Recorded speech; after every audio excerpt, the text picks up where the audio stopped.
Good evening, everybody, and welcome to tonight's BZA meeting for May the 13th, or May the 8th, 2024. At this time, we are going to close the April the 10th meeting, close public hearing, and adjourn that meeting that we carried over to continue for this week. And we'll move on to the roll call, please. Kelly Cruz Nicholson, Here. Sayward Salazar, Ann Snyder, Here. Rob Tidrow, Jeff Cook. Here. Just as a housekeeping item, we do have a quorum. Any vote will have to be moved forward, would have to be a unanimous decision of us, those of us. And now that Sayward is here, we have even more than a quorum. Yay. Oh, you're fine. If everybody would please stand and cite the pledge with me. Pledge allegiance to the flag of the United States of America and to the republic for which it stands, one nation, under God, indivisible, with liberty and justice for all.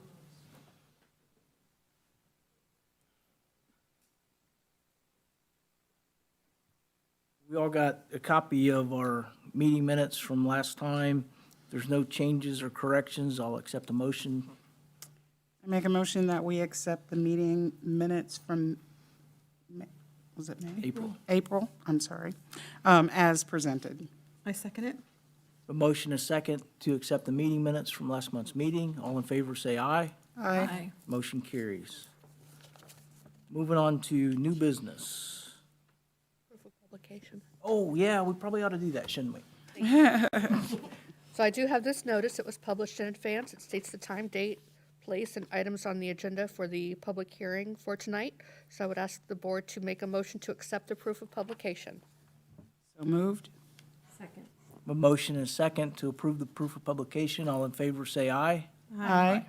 Motion carries. Now we can move to new business. Is the petitioner here for the Kaiser Family Trust?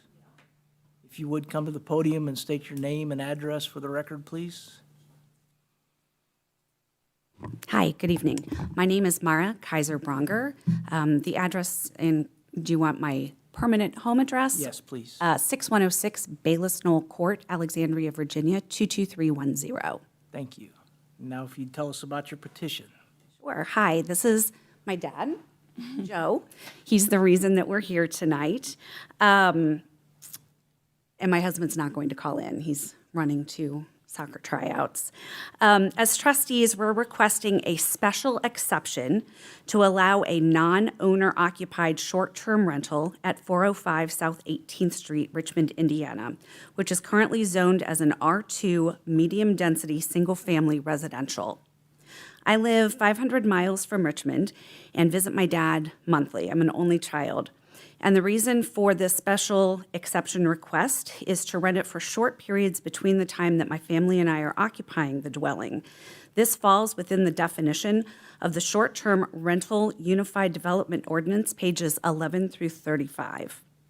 This request is consistent with the zoning district and the Richmond Comprehensive Plan and is reasonable and consistent per the zoning code of Indiana 36-1-24-9, which was passed in first 2019 then 2022. There was opposition in Carmel from my understanding of short-term rentals, and so Indiana passed this law to protect the rights of homeowners who wished special exception. There does not appear to be a potential public safety, moral, or welfare impact different than a single-family residential use. The special exception is in harmony with all adjacent land uses. The special exception will not alter the character of the district. This special exception will not impact property value. Short-term rental occupants will use property similarly to current approved use as a short-term residence for a single family. This is all consistent with Indiana Code 36-1-24-9 on not prohibiting or unreasonably restricting short-term rental use. Our petition meets the guidance under this code, and we appreciate your consideration. Questions? The question is the petitioner. Not happening. I do not have I any. don't have any. Thank you. Thank you. We'll open up public hearing. Is there anybody wishing to speak in favor of this petition? Is there anyone wishing to speak in opposition? If you'd like to speak in opposition, just come to the mic and state your name and address and. Hi, my name's Chris Stevens. I live at 427 South 18th Street. We already have an issue in the neighborhood with a rental house and an absentee landlord, which it has now become, it's now vacant, but it was a drug house. And I don't want to get myself in trouble because I've already asked somebody else, but it's like they didn't maintain it at all. And once everybody moved out, because it's vacant, I go up usually about once every 6 weeks and mow it because nobody else will do it. The landlord doesn't care. And I hate to say this because I'm sure they're fine people, but this property that they're asking about was mowed 2 days ago for the first time this year. That's, It's been mowed twice.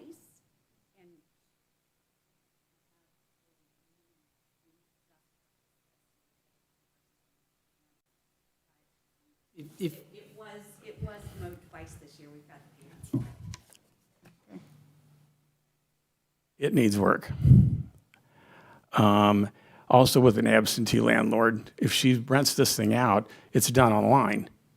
So it can be rented to a group of teenagers with a credit card with parties that, I mean, I'm sure you've seen this on the news and all the rest of the stuff. It's just like they tear it up, police can get involved. I just don't, it's a great neighborhood. I just don't want to see that happening.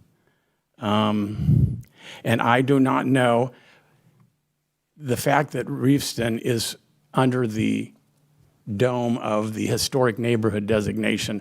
I don't know if that is under any effect in this or not. But we're going to pull out any stops. And I totally get what they're trying to do. It's just like, but when you've got people moving in and out like this that you don't even know and you live 500 sir, miles away. sir, you need to address us. Oh, okay, sorry. But it's like, I don't want to feel like we're jumping on them and stuff, but it's just like, I just don't think this is the best use of this property.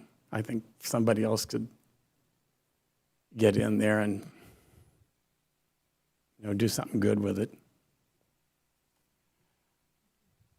Any questions? That's about all I have to say. It's like, I don't know. Other than it doesn't match some of the zoning ordinances. It's zoned for single-family residential, and that's not, the single families, she's going to live there every now and then it's, the rest of the time it's going to be, who knows? It's just like, all I'm asking is put yourself in this situation. If you live next door to this, I know, it's just like, yeah. Any questions? Oh, I thank don't have you. any questions. Thank you.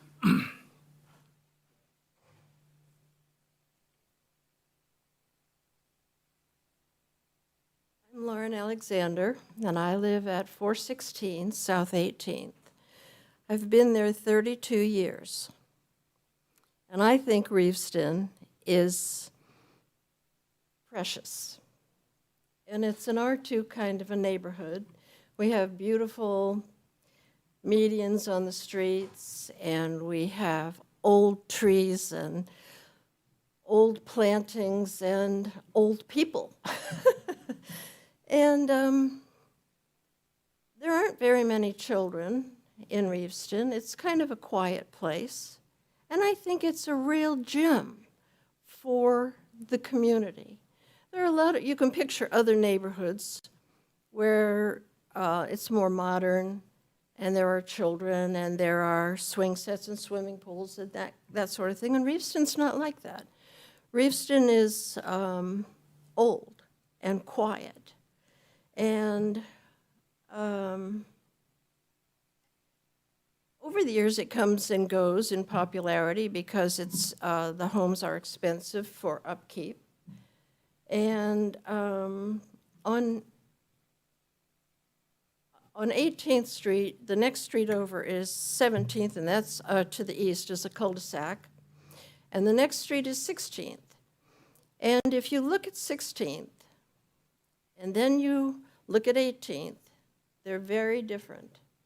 They're very different in noise. They're very different in tenants or homeowners. The streets are used, 16th is kind of a thoroughfare. It's used more. Then you get to 17th, which is a quiet cul-de-sac, and 18th is really Reeveston, and it's really quiet. And I had a neighbor, I don't know, 5 years ago, who applied for a variance to the height of his fence, which I wrote in my response to you. And nobody objected, so he got the variance, and he put up a fence that's not appropriate to Reeveston. It's hundreds of feet of barricade-style fence, you know, and that was his right, and that was your decision. But he posted signs of guns on that fence. And you can drive down Southeast Street between 16th and 18th and look to the north side of South E and see a picture of a handgun. And that's what we had to look at. I think if the variance had not been issued, that he would not have been so emboldened to do that kind of thing. And the point is that when you make a small change, you might get a big result that you don't like. Across the street from me is a is a vacant house. And I think Chris mentioned that he mows the grass. This morning, the other neighbor to the other side, Paige Crossett, mowed that grass. I donated fertilizer for that lawn. And then to the north of the house in question, where Ted Sobel used to live, is a professor who sold that house. And I asked him about it. I said, and his house is going to come on the market because he's moving to Utah. And I said, do you think it's going to affect the sale of your house to try to sell it to a house that's vacant next door, basically vacant? And he said, I really don't care. I'm leaving. And I said, well, is the house on the corner of Reeveston and 18th on the east side, southeast side, is that vacant? And he said, well, basically, he said, they're there every once in a while. And they don't maintain it. It looks terrible. And there's raccoons, according to him, in the house. Now let's talk about raccoons. City has a raccoon problem. I hired, after the fence went up that I objected to, the raccoons created a runway along that fence, and I had early wine trap in 2 weeks at $250 a week, 11 raccoons in my yard.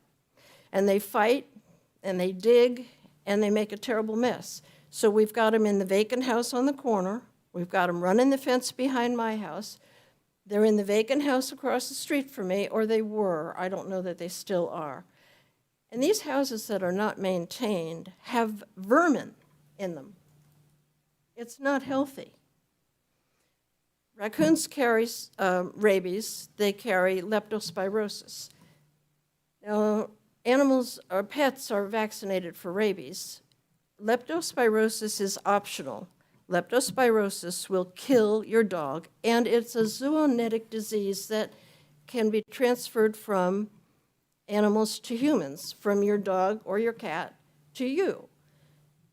And so I don't want to create another house on my street that isn't maintained the way a permanent resident would maintain it. And that's just a fact.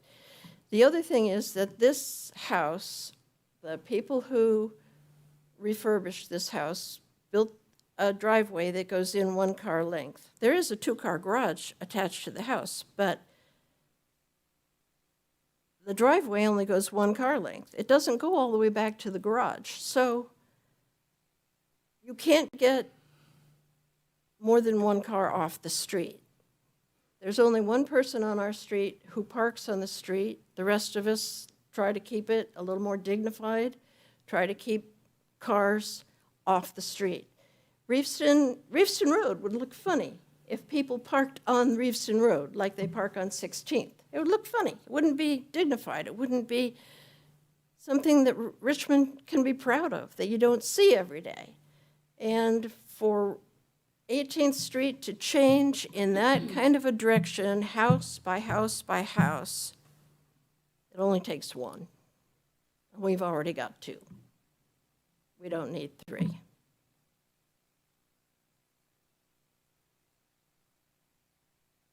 You have any questions of me?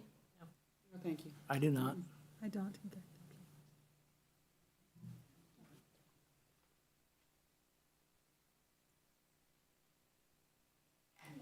I'm Peggy Booker, and I live on South 18th and South E. And I've only lived there about 20 years, and I see situations where the value of the property is going down, the integrity of the street and the neighborhood is going down. We have a McDonald's at the end of 18th. And don't you know those people are walking back and forth all the time, pardon me, and yelling at each other and leaving trash and everything? We don't need more of that.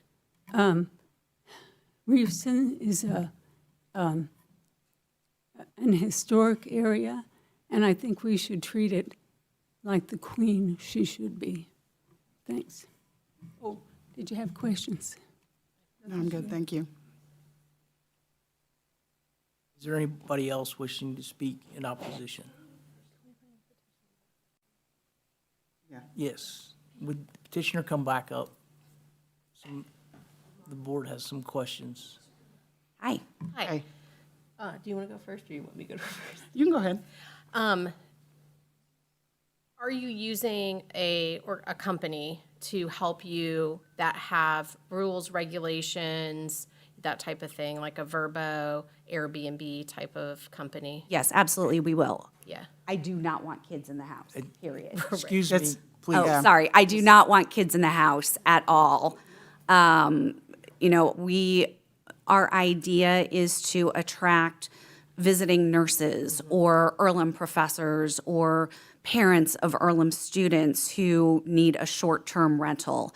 I love Reeveston too. I wish I had grown up in Reeveston, but we didn't. And we've made significant investment in the house in terms of some of the infrastructure already. We have a really outstanding contractor who's only here half the year, so he's done a lot of work, but now he's off to his summer location. And then we have a company that is behind, and they're coming out tomorrow morning because there were questions about what the property line is as far as weeding and how far to mow. So we're meeting about that tomorrow. But I have people constantly checking on it and in. We've got a phenomenal cleaning person who's in, and we've got eyes on it all the time. We've got cameras. So I would invite the neighbors to understand that it is private property that we own. I did observe some folks on the property last week, and one of them tried to actually get into the house, which does not make me comfortable at all, and we have that on video. So we monitor constantly. We're also in constant contact with the vendors that we've got set up. But at the end of the day, the reason that we did this is because my dad was gone for 5 years. He came back to Richmond after living here for 60 years. He chose not to come to Virginia, and I'm an only child. And hotel bills add up, and they don't all take dogs. So we would be one of the only dog-friendly Airbnbs, VRBO, that is on the market. And I know that there are probably 20 or 30 that you've gone through this process with. So we know that The Indiana code is what is supposed to, from a legal perspective, dictate the decisions. The driveway, I just want to address, the driveway makes me crazy. We have a long-term plan for extending it. Right now, 2 cars can fit off the road, which is nice, but I would like to extend that, so that's a future project. But as with anything, you can't do everything all at once, so it'll be sort of phased, sort of like a Gantt chart. Thank you. Thank you. Do you have a local company doing your mowing? Yes. And are they scheduled on a regular basis and just? They're because of scheduled the- once a week to come out and mow. And if the lawn gets too long, we can always have them come twice a week. It's been a little while since I've lived in Indiana, so I'm not sure how quickly that service needs to be done. And we're happy to do that. So whatever we need to do to pivot to make sure that the integrity of the neighborhood is sustained and upgraded, quite honestly, is our intent. And I know that absentee landlords, that was one of my concerns when I started looking for properties, because I know what happened with the Crane Sanatorium, and I get it. I also know that we're really committed to this. My husband works for the federal government, and he is like the rule follower, which is why he did the research and made sure that we were applying appropriately before moving forward. So we appreciate your time. We appreciate your questions. But I also want to give my commitment to what it is that we seek to do with the property. Oh, and I also have a manual that I'm developing, and in the manual, I have listed out the noise ordinances. I have listed out, this is a quiet neighborhood. Don't interject anything that would be troublesome to neighbors. We want to be good neighbors.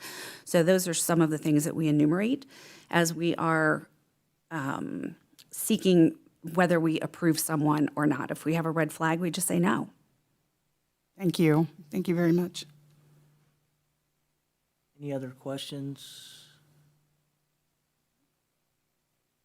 Move the staff report. Petition of the Kaiser Family Trust, owner Robert M. Brogner, agent, 405 South 18th Street, Indiana, 47374, requesting a special exception use to allow a non-owner occupied short-term rental to operate in the medium-intensity single-family residential R2 district. The use is residential single-family. The zoning is medium-intensity single-family R2.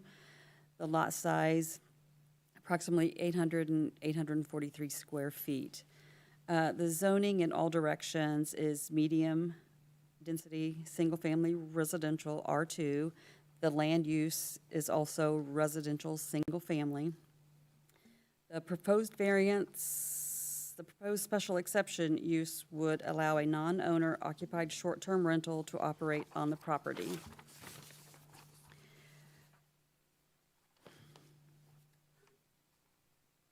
On April 24th, 2024, the public hearing was advertised in the Western Wayne News. On April 25th, 22 adjacent property owners were notified about the variance and the public hearing by mail.